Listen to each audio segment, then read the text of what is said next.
हरप्रीत हैं कनाडा से। आचार्य जी नमन।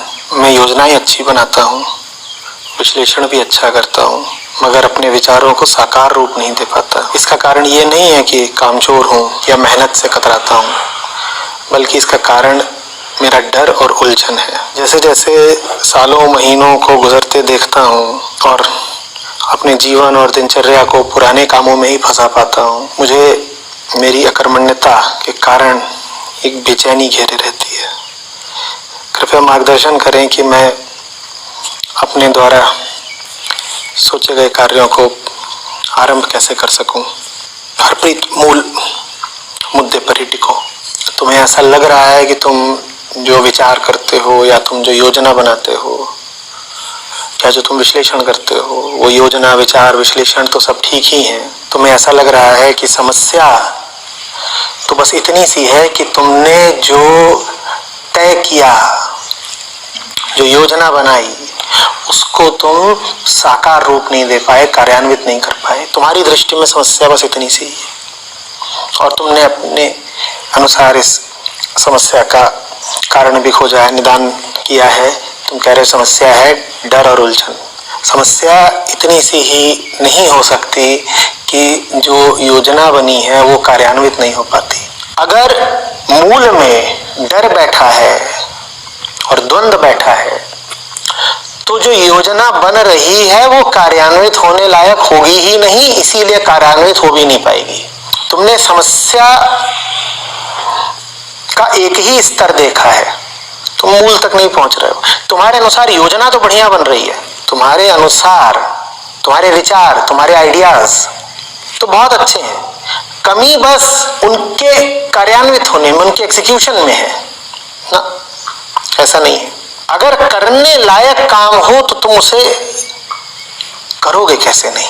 अगर भीतर से सशक्त प्रेरणा उठ ही रही हो तो तुम्हें उसे कार्यान्वित करना ही पड़ेगा। तुम उसके सामने असहाय, मजबूर हो जाओगे। पर अगर तुम निर्णय करते हो, मन बनाते हो, योजना बनाते हो, कार्यक्रम निर्धारित करते हो और फिर जो तुमने निर्धारित किया उस पर चल नहीं पाते, उसे कर नहीं पाते, तो बात मात्र इच्छा शक्ति की या डर इत्यादि की नहीं है। बात यह है कि तुमने जो विचार बनाया है वो विचार ही कोई बहुत सुंदर नहीं है, वो विचार ही इतना सशक्त नहीं है कि तुमको असहाय निरुपाय कर दे। तुमने जो आइडिया करा है उसमें ही दम नहीं है। दम होता तो मैं कह रहा हूं तुम मजबूर हो जाते, तुम्हें उसका अनुपालन करना पड़ता। वो तुम्हें रात को सोने नहीं देता, वो तुम्हें दिन में चैन से बैठने नहीं देता। वो कहता कि मैं होने के लिए तैयार खड़ा हूं, तुम मुझे होने क्यों नहीं दे रहे। मूर्ति का खाका खिंच चुका है, तुम पत्थरों को मूर्त रूप लेने क्यों नहीं दे रहे। जब डर बैठा हो कर्ता के साथ तो उसका प्रत्येक कर्म डर में ही रंगा हुआ होगा। और कर्म का मतलब यही नहीं होता कि स्थूल तौर पर काम करना, विचार और योजना भी तो कर्म है ना।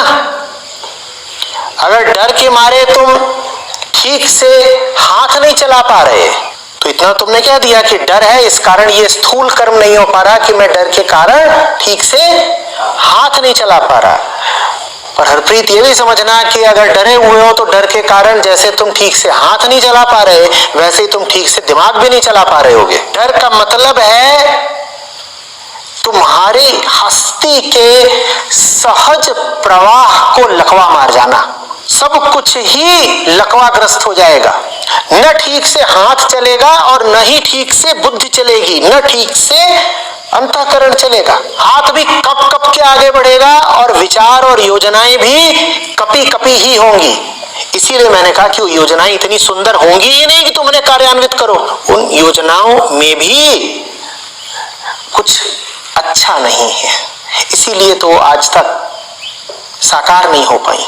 तो बाकी सब बातें छोड़ो, अपने बारे में तुमने जो भी मान्यता बनाई है कि मैं योजना करता अच्छा हूं, मैं विश्लेषण अच्छा कर लेता हूं, ये सब हटाओ।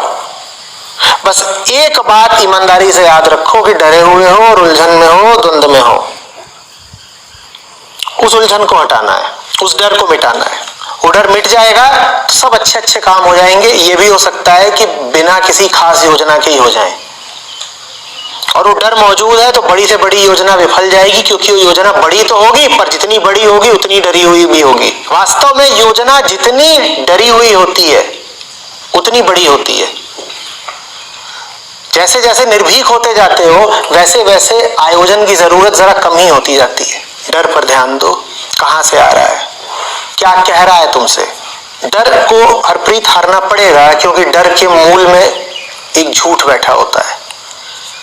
वो झूठ तभी तक छुपा रहता है जब तक तुम डर से दूर दूर रहो। डर को मिटाने का तरीका है डर के केंद्र में घुस जाओ, वहां तुम्हें मिलेगा एक झूठ।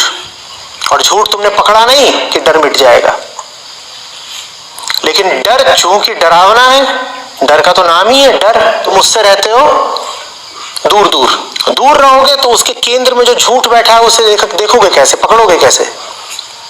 तो डर के पास जाओ, आमने सामने उससे बात करो, बोलो क्या बोलता है तू। डर तुम्हें डराने के लिए तुमसे कुछ तो बोलता होगा ना। क्या बोलता है?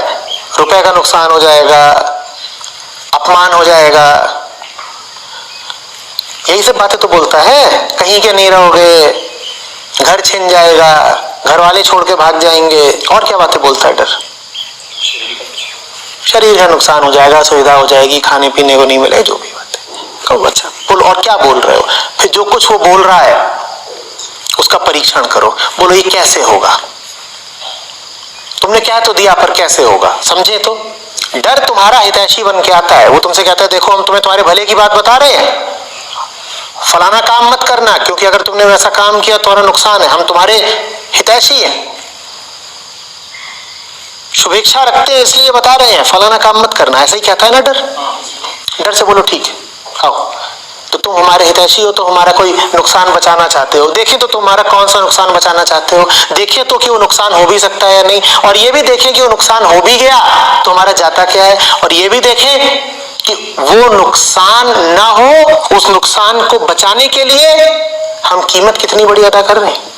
कहीं ऐसा तो नहीं कि 2 रुपए का नुकसान बचाने के लिए कीमत 2 लाख की अदा कर रहे हैं। ये सब बातें करनी पड़ेंगी।